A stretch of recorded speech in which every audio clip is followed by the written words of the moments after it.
Zukam bo'lib qolganda qaynoq suvni ko'p iste'mol qilib bersangiz, badandagi zaharlik, keraksiz moddalarni badan sirtiga haydab chiqarib, zukamni davolash, burundan suv eqish, qizish, yo'tilish qatorliq zukam alomatlariga davo bo'ladi. O'xshash bo'lmagan kasal va sharoit ostida suvni qanday iste'mol qilish kerak? Qanday iste'mol qilganda to'g'ri iste'mol qilganlik bo'ldi? Zukamdab qizigan vaqtda qaynoq suvni ko'p iste'mol qilish kerak. Zukamdab qolgan odam badanining immunit kuchi ojizlab, butun badan mag'dursizlanadi. Bundaq vaqtda odam badani suvga eng ehtiyojli bo'ladi. Suvni ko'p iste'mol qilganda keraksiz zaharlik moddalarni ter va kichik tarat orqali badan sirtiga haydab chiqaradi. Qaynoq suv odam badaniga singib kirib, mikroblarni o'ldirib, qon aylanish ritmini tangshaydi. Qavziyat bo'lib qolganda qaynoq suv ichish. Qavziyat uchay qatishish, uchayga yel qapsilib olish sababidan kelib chiqadi. Bundaq vaqtda qaynoq suv yoki yilman qaynoq suvni ko'p miqdorda ichib bersa, uchayni yumshatib oshqozon va uchayning harakatini tezlatib, badandagi yig'ilib qolgan moddalarni chiqarib tashlaydi. Uchayni ravonlashtiradi. Yo'tilib qolganda qaynoq suv ichish.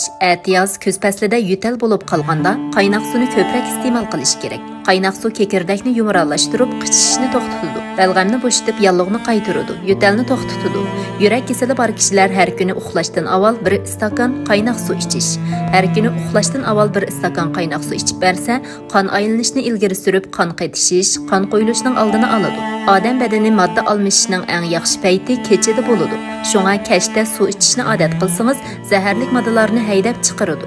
Yurak kasali bor kishilar uxlashdan avval ustalga cho'qim 1 stakan suv qo'yib qo'yish kerak. Suv jiddiy qo'zg'algan yurak kasalini qutqizib qoladigan eng foydali dori. Ko'ngli elishganda suv ichish.